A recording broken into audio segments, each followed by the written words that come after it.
10টা বজাত চোৰাং কাঠৰ গাড়ী এখন আপোনাৰ 6 চকাৰ গাড়ী এক গাড়ী 6-3-5-3-2-3 কাঠ লৈ পেলাই আহি থাকোঁতে পলগুৰি চেণ্টাৰ হৈ সোমাওঁতে আপোনাৰ 2 নম্বৰ বাহুমাৰী গাঁৱৰ ৰাস্তাত পাল্টি হয় আৰু পাল্টি হোৱাৰ ফলত ইয়াৰ পৰা কাঠ বহুত ধৰণৰ চুৰ হৈ গ'ল আৰু ফৰেষ্টৰ পুলিচ আহিছে আহি তাৰপিছত আপোনাৰ এই কাঠখিনি ফৰেষ্টৰ জব্দ কৰি পেলাই এতিয়া দি থৈ অফিচলৈ নিয়াৰ ধান্দা কৰিছে কিপাৰত আৰু এই ৰাস্তাত ৰাতি প্ৰায় 10-12খন চোৰাং গাড়ী চলি থাকে আৰু এই গাড়ীত সম্পূৰ্ণ মাল যায় আৰু নিজ চকুৰে মই দেখিছোঁ আৰু মোৰ ঘৰ 2 নম্বৰ বাহুমাৰী ৰাস্তাৰ কাণত ঘটনাটো কৰিছে ঘটনাটো 2 নম্বৰ বাহুমাৰী LP স্কুলৰ ওচৰত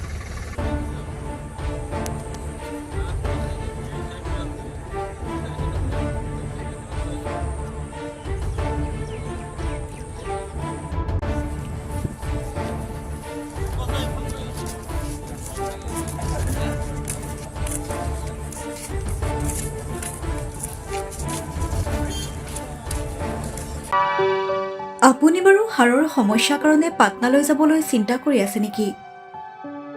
এতিয়া আৰু চিন্তা নাই। আপোনাৰ যিকোনো হাড়ৰ সমস্যা হ'লে এতিয়াৰ পৰা আৰু পাটনালৈ যাব নালাগে।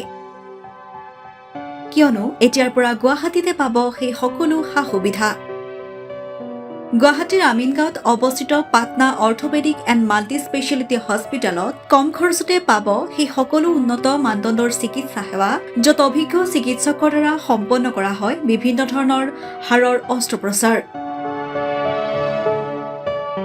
বৰ্তমানলৈকে 3000তকৈও অধিক ৰোগী সুস্থ হৈছে। हमारे हॉस्पिटल में ऑर्थोपेडिक्स से रिलेटेड हर तरह का इलाज जैसे कि joint replacement, trauma surgeries, spine surgeries, Ilizarov surgeries और की होल सर्जरी जिसको आर्थ्रोस्कोपी कहते हैं उसका इलाज संभव है। উন্নত মানদণ্ডৰ সা-সুবিধা থকা হস্পিটেলখনত আছে 3টাকৈ VIP ৰুম, 11টা কেবিন, জেনেৰেল ৱাৰ্ডত আছে 12খনকৈ বিচনা তথা 7খনকৈ বিচনাযুক্ত ICU। তাৰোপৰি এই হস্পিটেলখনৰ ভিতৰতে আছে ফাৰ্মাচীৰো সা-সুবিধা।